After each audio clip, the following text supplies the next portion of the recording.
All right, hey guys, Mr. Ridgway here with our next lesson on our continuing expanding unit for the early American Republic. We're going to be looking at some stuff with political parties and also the very crucial election of 1824. So the warm-up's right here. Again, we're going to be using Pear Deck today, if that's not obvious, and let's get right into it.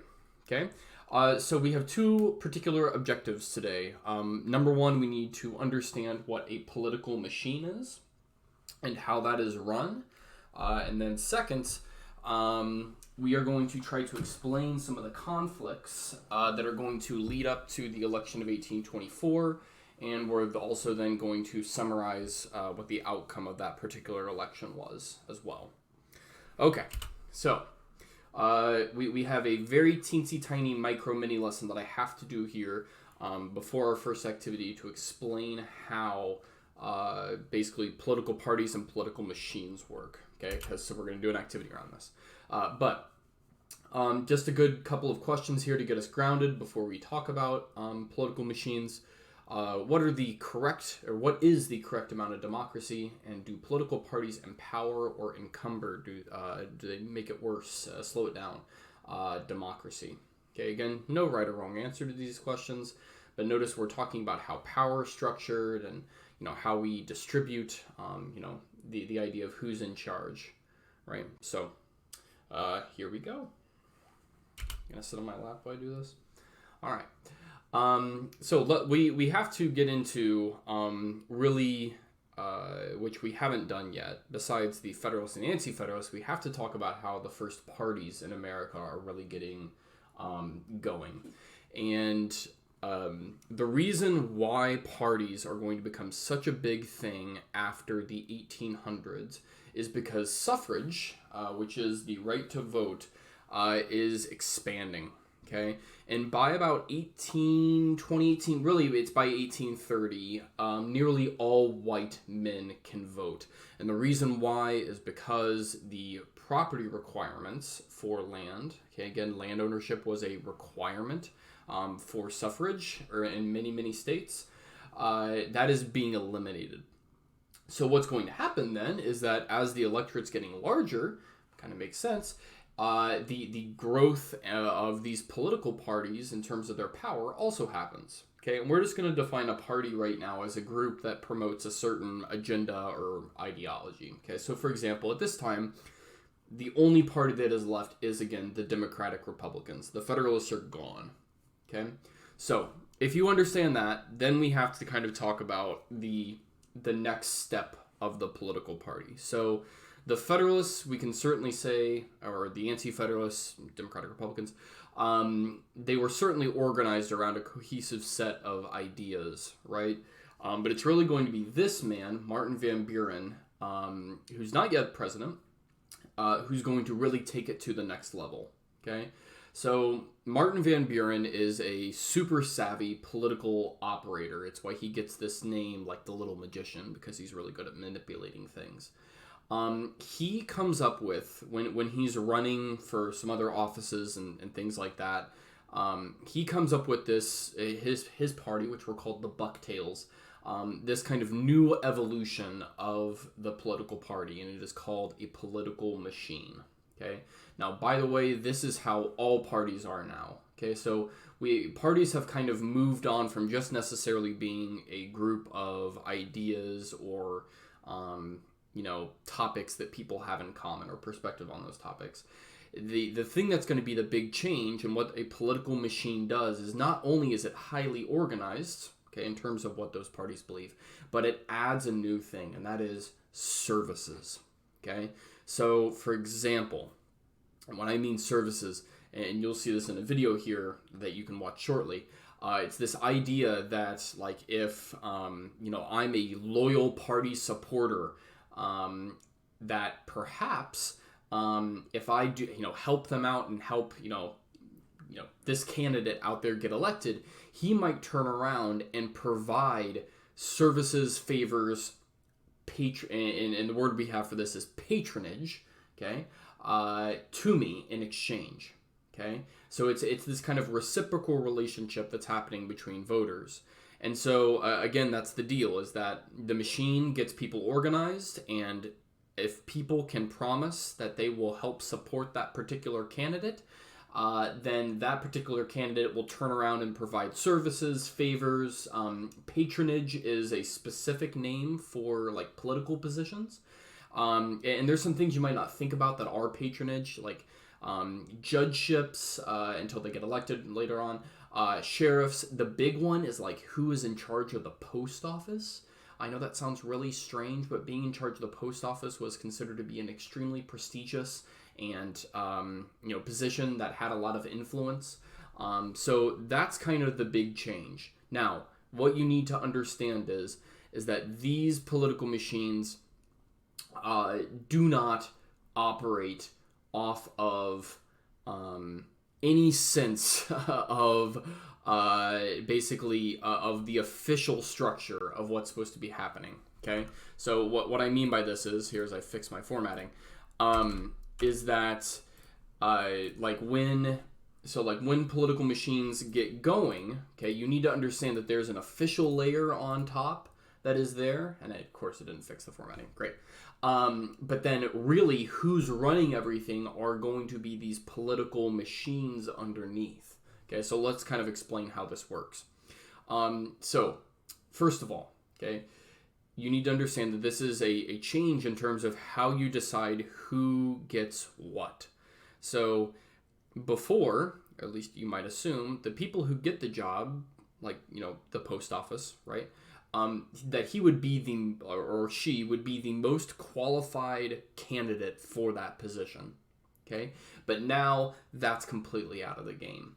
It's all on patronage. It's political connections. It's who you know. Okay? So this is going to be an extreme introduction to a whole lot of corruption in U.S. politics, because as soon as you are wanting to, let's say for example, you fall sick, you're in the hospital and you can't pay for your bills, your local political machine guy, okay, they would be called a boss, and I use the pronoun he because they were always men. He would show up and say, hey, don't worry about that hospital bill, I'll take care of it, as long as you remember that I did this for you come November, meaning you're going to vote for him. So the amount of corruption that this is going to cause, backroom dealing and horse trading and all that kind of stuff, is unreal. Okay, and machines, they become the real power, like in U.S. cities, whether that's jobs, okay, social services, healthcare. Like if you wanted to find employment, your probably best bet at that time, if you're in a city, is going and linking up with the local political machine that you would be affiliated with. So are political machines a positive or a negative thing? I don't know. Okay. So what you're going to do with this, and you again, here's a video that'll help kind of flesh out what I said. Please feel free to watch that. Is now you're going to design one for our school. Okay. So you are going to be designing a political machine that is going to run the school from the shadows. Of course, the school admin is in charge on paper. Again, this is all just for fun, okay? But it's kind of, helping you explore how this works. But your machine is really providing the services that students need on a day-to-day basis. And in exchange, students are willing to then give you power by electing you class officers. So here's what your particular objectives are, okay? Number one, you need to decide what services you will provide to your party members. Okay, so think about all the things going through a day that the students at our school need, right? That's a lot of stuff. So I'll give you one example, transportation, right? And then what I'd like you to do with that is then come up, going along with those services, I'd like you to appoint some patronage positions. Okay, so again, you need to think this is an incentive for people to join your party, and I'd like you to come up with 5 services then, and then 5 spoils system or patronage jobs that you could, give out to people as a reward, okay, for electing you class officer. Okay, so there you go. And again, you can do this by yourself or in groups. So once you've done that, okay, that will take you some time. We'll have some fun with that in class, definitely. Jump in then to our mini lesson on the five-way fiasco of 1824, the corrupt bargain. So let's get to it. Okay, our goal here again is to explain some of the issues that were at stake, and then to kind of help explain the outcome of this particular election. Okay, so we're going to be looking a little bit at economics here, and then again, what happens in the case of no candidate getting a majority in the Electoral College. All right, so again, the Federalist Party is dead. Okay, it is dead as a doornail. And again, that was because of two things, the Alien and Sedition Acts, and then the Hartford Convention. You should know what both of those are by this point. If you don't, the Alien and Sedition Acts were that thing that made talking about the government illegal, and then they would, try to deport you. Again, thank you, John Adams and the Federalists. And then the Hartford Convention is right at the end of the War of 1812, where they just kind of seem out of touch, and they kind of seem unpatriotic in light of Andrew Jackson's victory. So, the election of 1824 is a hot garbage dumpster fire of a mess, but it's really interesting.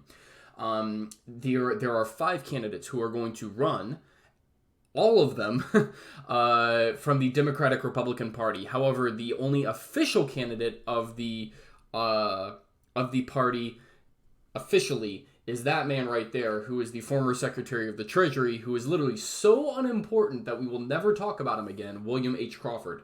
Okay, so there you go. That's our eligible bachelor number 1. You can see I've given him a rose there, but he has no chance. So moving on, let's get to the actual ones that have a chance here. Eligible bachelor number 2, Henry Clay. Okay, Henry Clay at this time is a rising star in the House, and he is the current Speaker of the House of Representatives, which is a position that has a lot of power. Okay, what Clay does, and what you should know about him, is that he is starting to kind of, I guess, advocate for many of those things that we talked about with the market and industrial revolution. And he runs on this system called the American system. Okay, so what was it? Things basically that would kind of go along that line of that. So things like canals, okay, roads, using tariffs and the money from tariffs, again, that was taxes on foreign goods, you would fund these internal development projects, again, to help with transportation and industrialization and things like that. And this is kind of the program that he runs on. Now, as you can imagine, this is really, really popular in the West, where they need this kind of investment, but not so much in the South, because, again, farmers hate tariffs. So Clay, again, notice a particular theory here in terms of how he's approaching the whole tariff issue and industrial revolution. John Quincy Adams, bachelor number 3. Okay, former Secretary of State. He basically is just another version of Henry Clay, but he's more popular nationally, especially in New England. Again, he is the grandson of the John Adams who we just mentioned. Now, bachelor number 4. The man who is staring very angrily at you here, that is John C. Calhoun. Okay, John C. Calhoun is a really interesting guy. I wish we had more time to talk about him. He's a very, very well-known politician. He's a former Secretary of War. He is a Southerner, but he, all that being said, he is a believer in national solidarity, at least at first. And he is going to drop out to support bachelor number 5, who is going to be our last man, and that is Andrew Jackson. Okay, so Andrew Jackson should be familiar here. Okay, he is a senator from Tennessee. Okay, again, he has a military background, the hero of the Battle of New Orleans. Andrew Jackson, because we didn't really get to do a proper introduction on him when we met him at the Battle of New Orleans, he's a very hard-scrabble, rough-rouser kind of guy. He has a very tough upbringing. He kills, at least that we know of, 10 men in duels, I believe. At least he fought 10 duels. He also, again,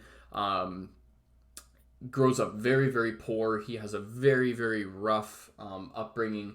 But this kind of rise from like common origins makes him this symbol of this rise of kind of popular democracy that's happening across the U.S. And again, that's because when we get into the 1830s, more poor white men are voting because those voting requirements are going away. And so he's got all these things going for him, right? He's well known nationally. He's a senator. He's a war hero, and he's kind of a man of his time, if we will. So who do you think's going to win, and how? And I'm again, type this in on Pear Deck, okay? And then we will take a look here at the votes. So here's the vote total. So look at the Electoral College. That's the important thing to note here, okay? Again, Calhoun dropped out, so that's why there's only 4 here. Okay, so you can see we got Adams, Jackson, Crawford, and Clay, but nobody gets 51%. Okay, but the popular vote is very indicative of how the country's feeling. 43%, okay, vote for Jackson. Okay, only 31% for John Quincy, so that's like a 12-point difference right there. And then Crawford and Clay are so far back there that it doesn't even matter. Okay, but does it? Because we know that when no candidate gets 51% of the vote, that it gets tossed into the House of Representatives. So going in, again, you're going to be left with the top 2 vote getters, right? So it's going to be Jackson, who was in the lead, and John Quincy, who is kind of a distant second. It is going to go to